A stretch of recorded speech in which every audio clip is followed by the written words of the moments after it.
ఈరోజు నేను ఒకటే మీ అందరికి హామీ ఇస్తున్నాను. మళ్ళీ యువత భవిష్యత్తు బంగారు భవిష్యత్తు కావాలంటే కూటమి రావాలి. దీనికి మీరందరూ కూడా కష్టపడి పనిచేయాల్సిందిగా నేను మిమ్మల్ని అందరినీ కోరుకుంటున్నా. తమలో ఇప్పుడు ఒక విషయం అడుగుతున్నా. డోన్ అనగానే చాలా మంది ఉద్యోగస్తులు ఉన్నారు ఇక్కడ, అవునా కాదా?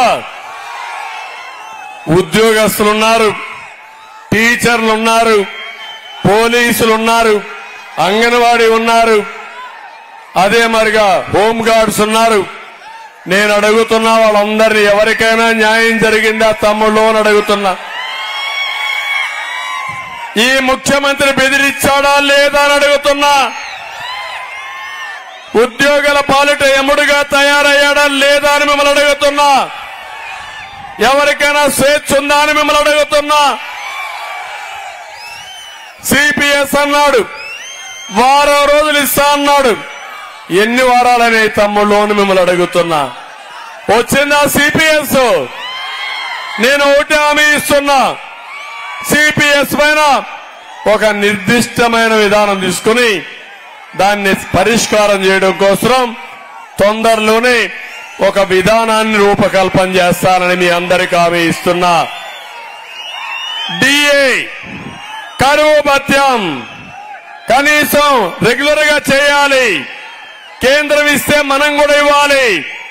ఇచ్చారా తమ్ముళ్ళు అని అడుగుతున్నా ఉద్యోగస్తుల్ని. ఇక్కడనే మా పోలీస్ సోదరులు ఉన్నారు. తమ్ముళ్ళు మీకేమైనా ఇచ్చారా డిఏ? అదే మాదిరిగా పిఆర్సి 2014లో విభజన జరిగితే తెలంగాణ 43% ఇస్తే ఫిట్మెంట్, వారితో సమానంగా ఫిట్మెంట్ ఇచ్చిన పార్టీ తెలుగుదేశం పార్టీ. ఈరోజు తెలంగాణతో సమానంగా కాదు, అసలు ఫిట్మెంట్ ఇవ్వకుండా ఎగ్గొట్టిన పార్టీ వైఎస్ఆర్ కాంగ్రెస్ పార్టీ. మళ్లీ ఇలాంటి దుర్మార్గులు వస్తే వీళ్లు చేయబోయేది రివర్స్ పిఆర్సీ చేస్తారు.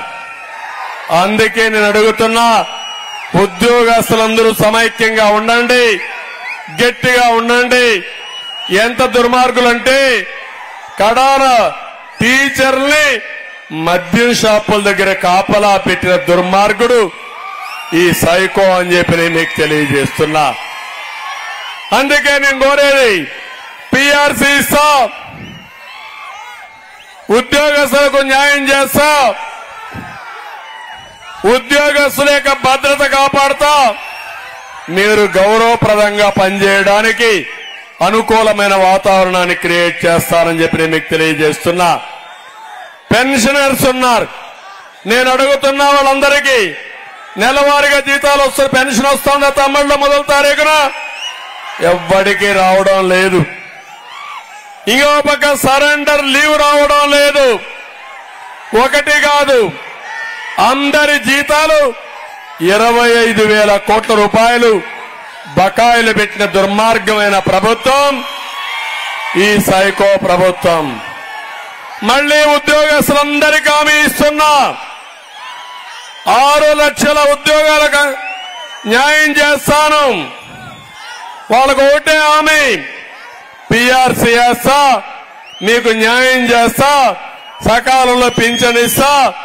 ఇవన్నీ సాధ్యం కావాలంటే ఒక్క తెలుగుదేశం పార్టీకి సాధ్యం. సంపద సృష్టిస్తాం. సంపద సృష్టించిన ఉద్యోగస్తులను ఆదుకునే బాధ్యత మాదని మరొక్కసారి హామీ ఇస్తున్నా. ఇదే కాకుండా తమ్ముళ్ళు, నేను ఈ రోజు మీ అందరి ముందర ఒక కార్యక్రమంతో వచ్చాను. జగన్మోహన్ రెడ్డి 5 ఏళ్లు నాటకాలు ఆడాడు. బటన్ నొక్కత, బటన్ నొక్కత. నొక్కాడా బటను? వచ్చిందా డబ్బులు? బటన్ నొక్కాడు. ఎక్కడ నొక్కాడు? కంటి పైన నొక్కున్నాడు. గులకల ఎగిరి బటన్ నొక్కితే కనురెప్ప పైన తగిలిన నాటకాలకు వచ్చే పరిస్థితికి వచ్చాడు. అవునా కాదా?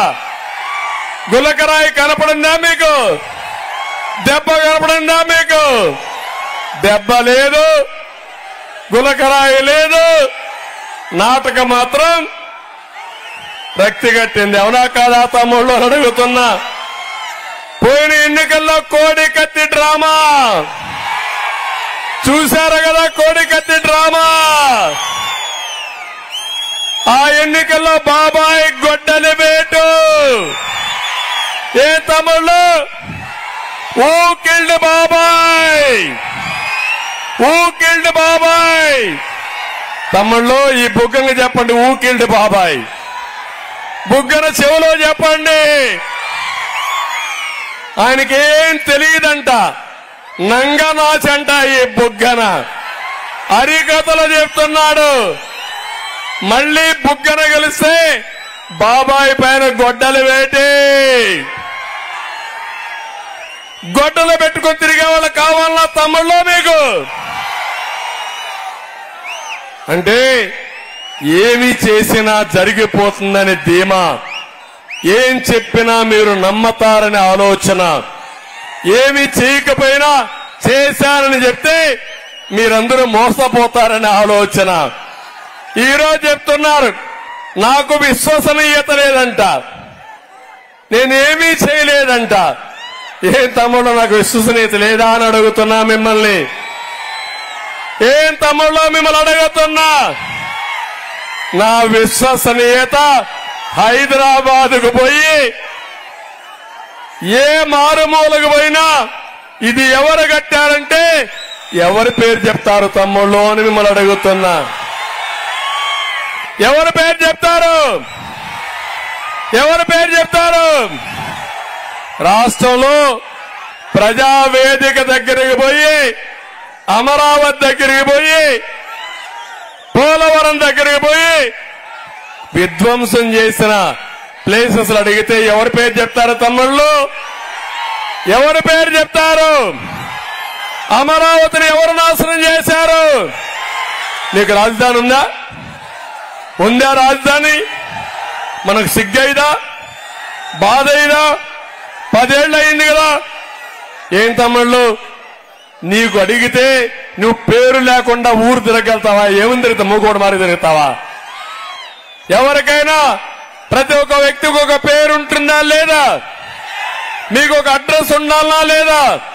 మీకు ఒక రాజధాని అవసరమా లేదా? అంటే రాజధాని లేకుండా చేసిన దుర్మార్గుడు, దుష్టుడు ఈ సైకో. అవునా కాదా అని అడుగుతున్నా. ఈరోజు నేను అందుకే మిమ్మల్ని అందరినీ కోరుతున్నా, ప్రతి ఒక్కరికి న్యాయం చేస్తా. 5 కోట్ల మందికి న్యాయం చేసే బాధ్యత మాది. అన్ని వర్గాలకు న్యాయం చేస్తాం, అన్ని కులాలకు న్యాయం చేస్తాం. ఈరోజు ఇక్కడ బీసీలు ఉన్నారు. తెలుగుదేశం పార్టీకి కంచుకోట బీసీలు. అందుకే జై హో బీసీ పెట్టాం. నా జీవితం బీసీలకు అంకితం. నా జీవితంలో గుర్తుండేది బీసీలు. బీసీలే నా ప్రాణం, బీసీలే నా ఊపిరి. ఆ బీసీలకు నేను రుణపడున్నా. న్యాయం చేసే బాధ్యత నాదని మీ అందరికీ హామీ ఇస్తున్నా.